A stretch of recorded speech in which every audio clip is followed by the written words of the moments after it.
Exteriores de Economía y de Hacienda, gracias por su trabajo y también por su profesionalidad, gracias en definitiva por su compromiso con España. Siempre dije que era imperativo que Europa llegara a un acuerdo en julio.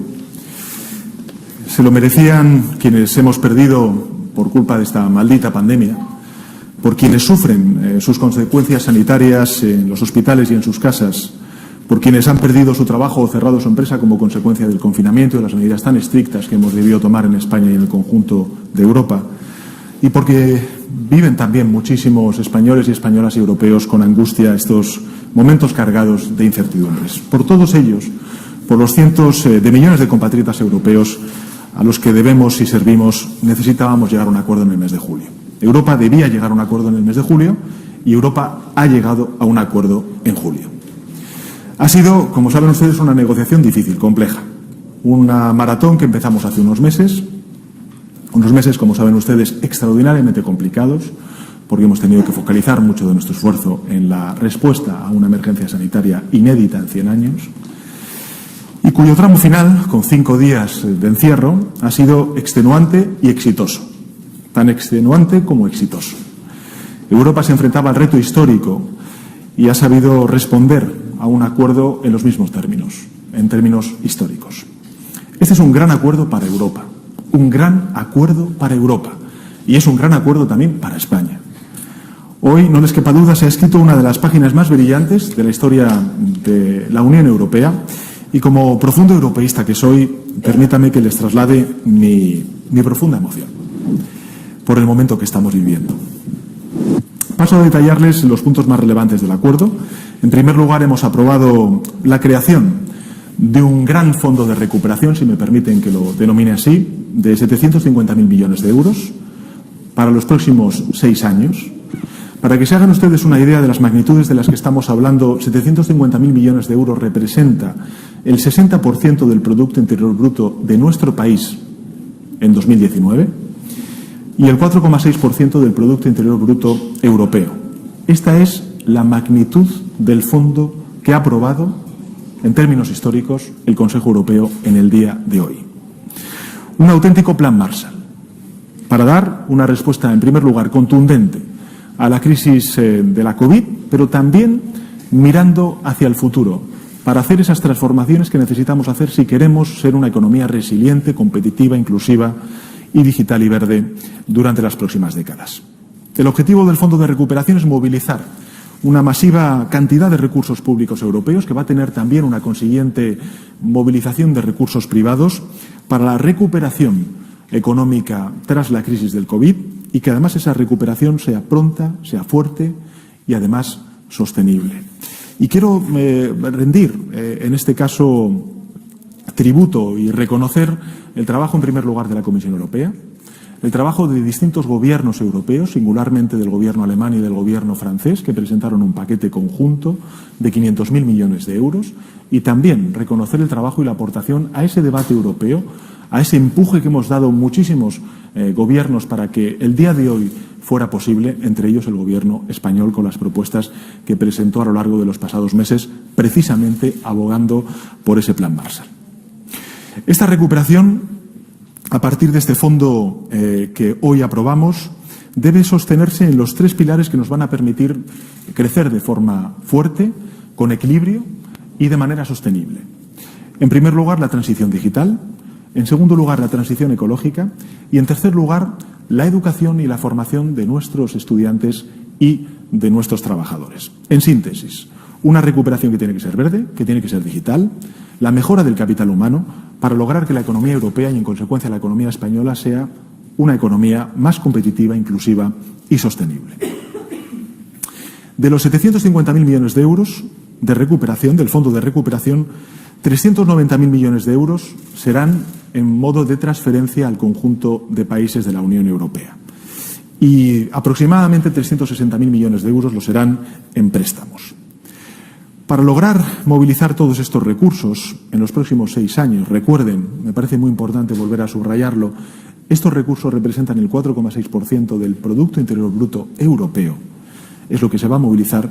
La Comisión Europea se endeudará por primera vez en su historia para financiar programas.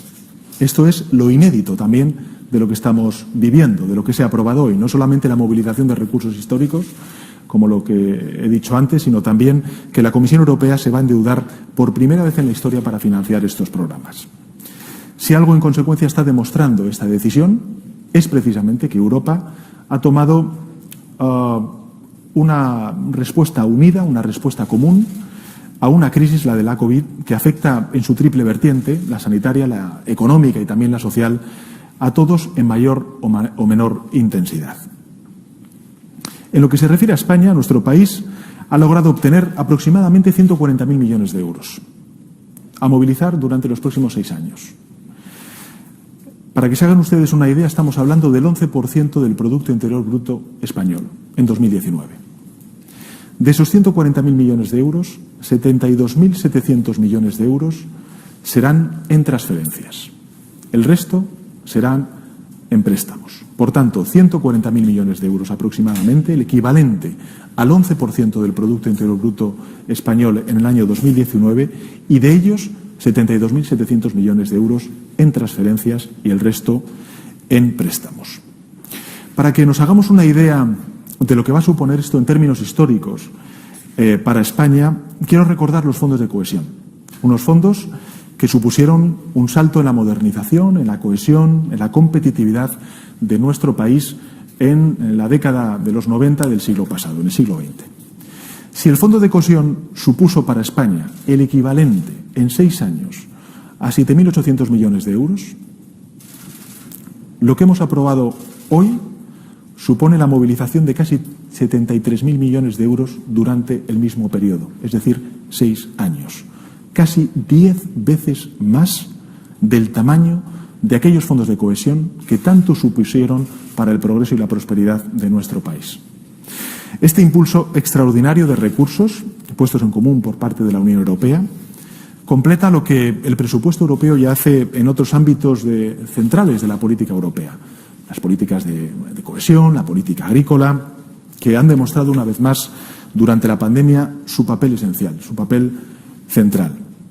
Por programas del Fondo de Recuperación, permítame que les destaque lo siguiente. En primer lugar, el mecanismo de recuperación y resiliencia, que va a contar con 672.500 millones de euros en total, de los cuales 312.000 millones de euros serán en transferencias y de los cuales a España le va a corresponder 59.000 millones de euros. Y gracias a este programa vamos a poder poner en marcha el Plan Nacional de Reformas, de inversiones, para ese crecimiento y esa transformación verde, digital e inclusiva a la cual antes hacía referencia, volcando también recursos económicos en la ciencia, en la formación profesional y en la educación. El Gobierno, como saben ustedes, ya está trabajando en este plan desde hace ya unas cuantas semanas, que la vamos a llevar a Bruselas en cuanto sea posible para su aprobación. Esto va a suponer, como he dicho antes, una nueva modernización de nuestro país, tras la modernización en infraestructuras que supuso esos fondos de cohesión y esos fondos estructurales de los años 90 del siglo pasado. En segundo lugar, el programa REACT de la Unión Europea, que va a contar con un montante de 47.500 millones de euros, de los cuales a España le van a corresponder 12.400 millones de euros. Este nuevo programa es fundamental para hacer frente a las consecuencias económicas y sociales de la crisis del COVID. Y todos estos fondos unidos, a los tradicionales de la política de cohesión, en el nuevo marco financiero, van a contribuir muy especialmente a asegurar ese crecimiento económico y la cohesión social y territorial en nuestro país. En tercer lugar, dentro del marco financiero plurianual, la política agrícola común. El Gobierno, como saben ustedes, se comprometió a dotar de fondos suficientes a nuestros agricultores, a los ganaderos y también al medio rural. Este ha sido el objetivo, el compromiso para el Gobierno desde el principio de la negociación. Pues bien, puedo decir que hemos cumplido la meta que nos habíamos asignado.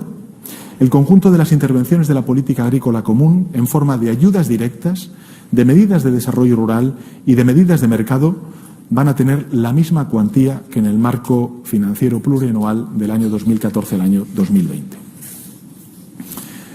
Es evidente que las condiciones del contexto político, presupuestario, han sido mucho más difíciles en la negociación de este marco que acabamos de alumbrar en el Consejo, pero a pesar de ello hemos logrado un apoyo europeo merecido, y esto me gustaría también subrayarlo, y suficiente para afrontar los retos de sostenibilidad económica, ambiental y social de nuestros agricultores y de los ganaderos.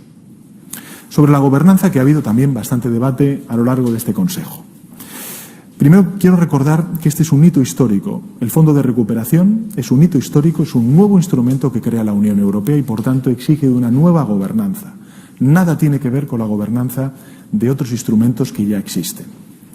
Por tanto, es un hito histórico, es un nuevo fondo y tiene una nueva gobernanza donde la Comisión Europea es el pilar central del mismo.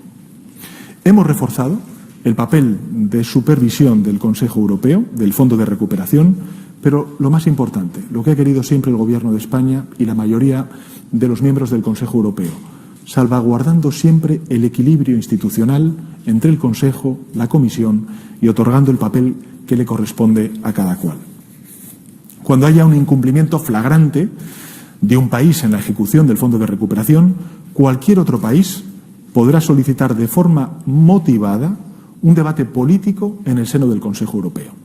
Pero seguirá siendo la Comisión quien tenga la capacidad de ejecución de ese fondo. En resumen, se mantiene, y esto es lo que ha defendido el Gobierno de España en todo este debate, ese necesario equilibrio institucional entre la Comisión Europea y el Consejo Europeo. Y en este punto permítame que subraye también la trascendencia de las decisiones que hemos tomado por lo que se refiere al origen del Fondo de Recuperación. La Comisión, como he dicho antes, va a acudir a financiarse a los mercados para obtener unos recursos financieros que se van a distribuir en el conjunto de los Estados miembros en forma de transferencias.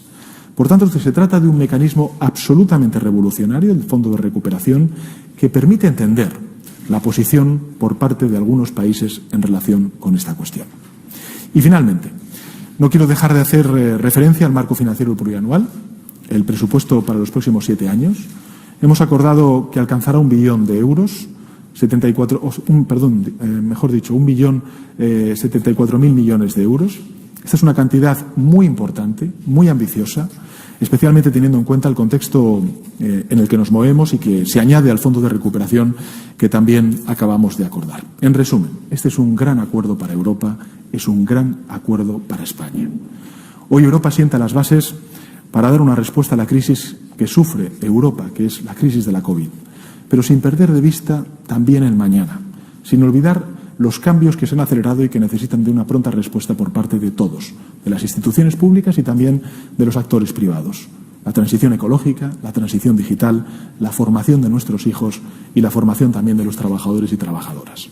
Europa inicia el camino hacia un gran cambio. Estamos en el inicio de ese gran cambio. Un gran paso hacia la modernización.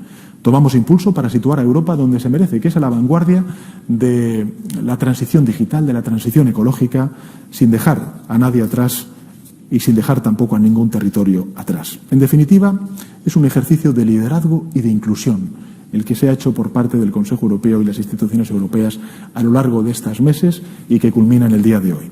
Esta es la tarea a la que estamos llamados todos los europeos, un liderazgo europeo que quiero además subrayar hoy es más necesario que nunca en el mundo. Cuando vemos que hay otros espacios geopolíticos que tienen dificultades para encontrar una respuesta veloz y consecuente a esta enorme crisis sin precedentes que estamos atravesando, Europa ha enviado un mensaje enérgico, contundente al mundo y ha dicho que está lista para enfrentar los desafíos globales que nos aguardan. Hoy será un día para recordar entre los capítulos más señalados de la historia de la Unión Europea. Hoy todos los europeos ganamos y la Unión Europea sale mucho más fuerte. El reto era extraordinario, el trabajo ha sido extenuante, pero el resultado ha merecido la pena. Y concluyo. Los grandes acuerdos tienen detrás muchas horas de trabajo, interminables horas de negociación técnica e incluso también de renuncias a estar con nuestras familias y también, lógicamente, a dormir.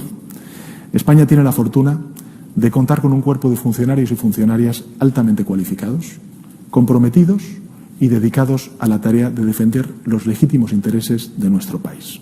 Tarea que han desempeñado, que desempeñan con extraordinaria brillantez y eficacia. Y a ellos quiero dedicar mi reconocimiento. porque este acuerdo histórico para Europa y para España no hubiera sido posible sin ellos y sin ellas. Así que muchas gracias por su trabajo.